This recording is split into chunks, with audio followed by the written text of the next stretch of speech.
à tous, c'est Lilian de l'attaque et moi. Aujourd'hui on se retrouve pour parler d'une souris sans fil. Donc j'ai craqué pendant les soldes pour m'acheter cette petite MX Master 2S. Et puis on y va pour le test complet et mon avis personnel sur cette souris. Tout d'abord, la boîte est super bien conçue parce que dès qu'on l'ouvre, on peut voir la souris. Donc à l'intérieur de la boîte, il y a bien sûr la souris, un dongle micro USB Unify de chez Logitech, un câble micro USB pour recharger la souris et des notices que je ne lirai toujours pas. Lors de la première mise en main, on peut voir qu'elle est hyper confortable et qu'elle épouse les formes de la main carrément. Ce qui est super agréable aussi, c'est sa matière parce que c'est une genre de silicone un peu caoutchouteux qui est super doux. Avec de ce côté-là, on a une molette, une autre molette ici. Deux boutons, un autre bouton, deux petits boutons et là un bouton caché qui est sur la paume du pouce, sur le côté, juste là. Un bouton. Bien sûr, le design n'est pas très classique parce que je vais vous montrer d'autres plans. On voit qu'il y a des genres de formes géométriques sur le tour. Sur le dessous aussi, elle est assez stylée. Mais elle est carrément qualitative. Tous les matériaux sont super bien finis. Pour les petites caractéristiques techniques, donc c'est une souris avec un capteur de 4000 dpi. Une souris sans fil et la particularité du modèle Logitech MX Master 2S, c'est que il est possible, si vous avez deux ordinateurs, vous pouvez travailler par exemple sur un MacBook et à côté vous avez un ordinateur vous pouvez passer sur les deux écrans. Donc ça c'est un truc particulier, c'est comme si c'est la souris qui fait la liaison entre les deux PC et du coup vous pouvez utiliser la souris sur deux ordinateurs différents si vous avez installé le logiciel Logitech Option. Alors pour le design, comme sur la Lesis V Mini, j'avais l'impression en la déballant que c'était de l'aluminium brossé en dessous. À chaque fois ça me fait la même chose, mais en fait c'est vraiment du plastique à chaque fois. Et c'est pour se rendre compte à quel point c'est qualitatif, parce que même moi je me rendais pas compte de base que tout le tour on est en plastique alors que on a vraiment l'impression que c'est du métal brossé ou de l'aluminium, quelque chose du genre. Le pouce a une place vraiment importante sur cette souris, donc il est posé, il est accessible à 4 boutons différents, autant que le majeur et l'index. Elle est disponible en 3 coloris, donc moi j'ai pris la blanche parce que c'était la seule qui était en promo. La blanche était à 50 €, tandis que la bleue et la noire sont aux environs de 110 €. Au total, sur les boutons, il y a 4 boutons personnalisables en plus des 2 boutons normaux sur le côté pour n'importe quel raccourci. Donc on a un bouton de geste, donc c'est un peu la spécificité de cette souris, c'est qu'il y a beaucoup de raccourcis et qui sont personnalisables via le logiciel Logitech Option. Et donc du coup on a un bouton de geste, donc le bouton de geste c'est celui-là, c'est à dire que quand on appuie dessus, ça réalise une action. Donc par exemple là si je lance de la musique, allez j'ai quoi, hop, Amir. Donc si je lance de la musique, par exemple, si j'appuie dessus, là ça fait pause, play, pause, donc là c'est la seule fonction. Mais lorsqu'on, donc là je le laisse passer. Lorsqu'on appuie dessus et qu'on la monte, et ça va monter le volume.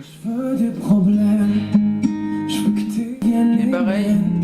Et ça descend le volume aussi quand on descend. Donc là on a dû mettre Gims. Bon, jugez pas vraiment, c'est ce qui me reste. Hein. Et là, si on va vers la droite, ça change de chanson.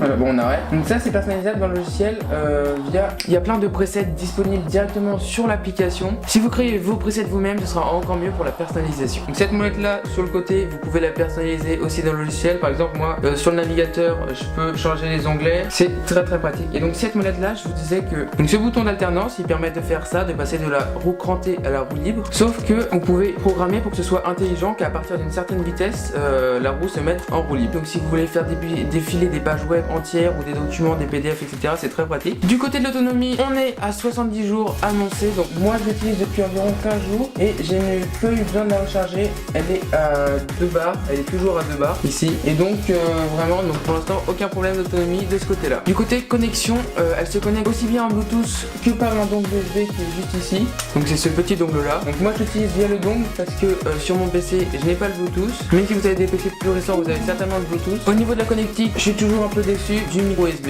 donc on ne passe toujours pas à l'USB-C. C'est un peu abusé quand même d'acheter ça 110 balles si vous l'achetez sans promotion et d'avoir des connectiques aussi vieillis. Moi je vous conseille de faire, si vous l'achetez, de passer un peu de temps dans le logiciel Logitech Option. Donc il faut vraiment passer du temps parce que il faut personnaliser, c'est à ça que ça sert cette souris. Donc ça vous prend un peu de temps au départ, il faut s'habituer à aller tous les jours dans le logiciel pour modifier quelques trucs quand on se souvient que je préfère passer les onglets comme ça, j'aimerais bien faire ça et tout. Donc là on le met sur le logiciel, puis après les les presets sont enregistrés et donc c'est bon. Là je vais vous faire les points négatifs et les points positifs. Donc vraiment ce que j'ai apprécié sur cette Logitech MX Master 2S blanche, c'est que je l'ai payé 55 € tout d'abord. C'est grâce à ça que je l'ai acheté parce que 110 € je trouve un peu abusé. Vraiment l'autonomie est un très gros point fort, hein. J'ai pas du tout besoin de la recharger, puis je vais pas penser à la recharger pendant longtemps, donc vraiment ça c'est bien de pas s'embêter avec ça, avec les piles ou quoi. Donc si jamais j'ai besoin de la recharger, j'ai juste à brancher le câble et puis c'est bon.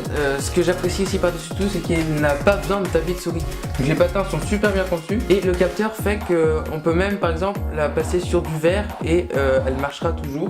Et donc là j'ai pas besoin de tapis de souris, je la laisse à même mon bureau. Sur du bois ça glisse aussi super bien, c'est vraiment hyper doux, donc c'est agréable de pas être limité avec un tapis de souris. Le seul inconvénient que je lui trouve, c'est son prix. Vraiment, si vous l'achetez sans promotion à 110 €, 110 € c'est une blinde quand même. Vraiment, pour conclure sur cette souris, c'est vraiment une super bonne souris de travail et même pour jouer avec son capteur de 4000 dpi et avec tous ces raccourcis, vous pouvez vraiment être plus performant sur votre ordinateur. C'est la fin de cette vidéo. En attendant, je vous dis vraiment merci pour les 200 abonnés. On vient de les passer aujourd'hui même, donc je sais pas quand la vidéo sortira, mais en tout cas, vraiment un grand merci à tous. Et d'ailleurs, je vais vous dire un peu les prochaines vidéos ce que ça va être. Et bah voilà, encore les soldes. J'ai acheté un 50 mm de chez Canon, un 50 mm 1.8, ça va être faire l'objet de prochaines vidéos. Il va y avoir pas mal de concepts photos aussi qui vont arriver, donc la photo macro, tout ça. Ça va être en vidéo, donc abonnez-vous si vous voulez rien rater sur ma chaîne. En attendant, salut à toutes et à tous et on se retrouve dans une prochaine vidéo.